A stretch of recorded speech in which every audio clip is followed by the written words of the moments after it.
Hello बच्चों, let's see this question. Which complex of cobalt plus 2 will have the weakest crystal field splitting? Option A COCl6 4 minus, option B COCN6 4 minus, option C CONH3 6 2 positive and option D CON3 2.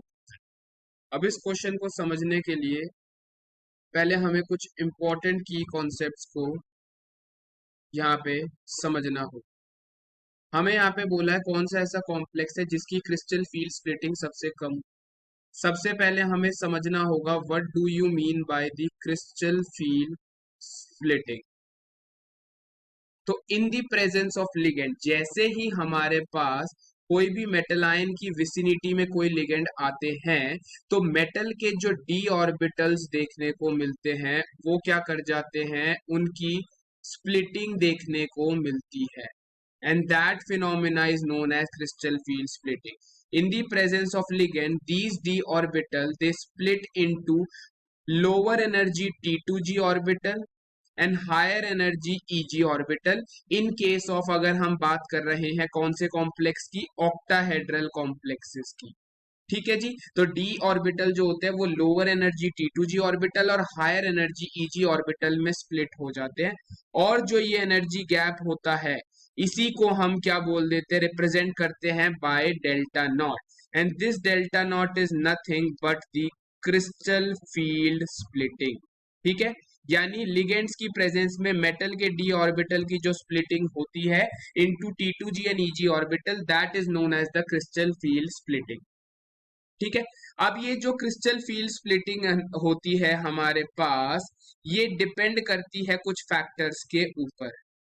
Crystal field splitting पहली बात depend करती है on the strength of the ligand.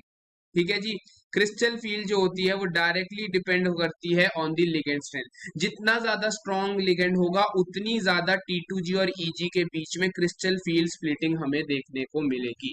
तो यहाँ पे अब हमारा जो सेकंड कॉन्सेप्ट हमें यूज करना है वो कॉन्सेप्ट हमारे पास आ जाता है स्पेक्ट्रोकेमिकल सीरीज का। हमारी जो क्रिस्टल फील्ड थ्योरी थी उसने एक तो हमारे पास क्रिस्टल फील्ड स्प्लिटिंग का कंसेप्ट दिया, second concept is the spectrochemical series. तो स्पेक्ट्रोकेमिकल सीरीज जो होती है ये हमारे पास एक सीरीज होती है जो कि हमें इंक्रीजिंग ऑर्डर में बताती है स्ट्रेंथ ऑफ द लिगेंड्स को। ठीक है, तो अगर हमारे पास स्पेक्ट्रोकेमिकल सीरीज क्या है, it is a series of the ligand in the increasing order of the strength of the ligand, जिसमें हमारे पास सबसे वीक लिगेंड सबसे लेफ्ट कॉर्नर पे हो, लेफ्ट एंड पे होंगे और जितने हमारे स्ट्रॉन्ग लिगेंड होंगे वो राइट एंड पे होते हैं। ठीक है, जैसे हम बात करेंगे आयोडाइड सबसे वीक होता है, फिर ब्रोमाइड, फिर क्लोराइड, देन फ्लोराइड। ठीक है, और सबसे स्ट्रॉन्गेस्ट में हमारे पास साइनाइड, CO, ये सब लिगेंड्स देखने को मिलते हैं। बीच में हमारे पास ऑक्सीजन डोनर लिगेंड और नाइट्रोजन डोनर लिगेंड, ये सब हमें देखने को मिलते हैं, काफी सारे ligands. This series is known as spectrochemical series, जो कि हमें स्ट्रेंथ ऑफ द लिगेंड के बारे में बताती है। अब यहाँ पे हमारे पास चारों कॉम्प्लेक्सेस क्या है, कोबाल्ट, चारों को कॉम्प्लेक्सेस में कोबाल्ट यहाँ +2 ऑक्सीडेशन स्टेट में। तो अगर हम यहाँ चारों लिगेंड को कंपेयर करते हैं तो यहाँ हमारे पास एक क्लोराइड है, एक साइनाइड है, एक अमोनिया है, एक EN है। एक हमारा क्लोराइड है, एक साइनाइड है, एक अमोनिया है और एक EN है। तो based on the spectrochemical series chloride सबसे वीक लिगेंड है, फिर हमारे पास कौन आ जाएगा, अमोनिया आ जाएगा, फिर EN आ जाएगा और फिर साइनाइड आ जाएगा। तो ये हमारे पास क्या हो गई है, स्ट्रेंथ ऑफ द लिगेंड देखने को मिलेगा। तो जो जितना ज्यादा लिगेंड स्ट्रॉन्ग होगा उसके केस में उतनी ज्यादा क्रिस्टल फील्ड स्प्लिटिंग होगी।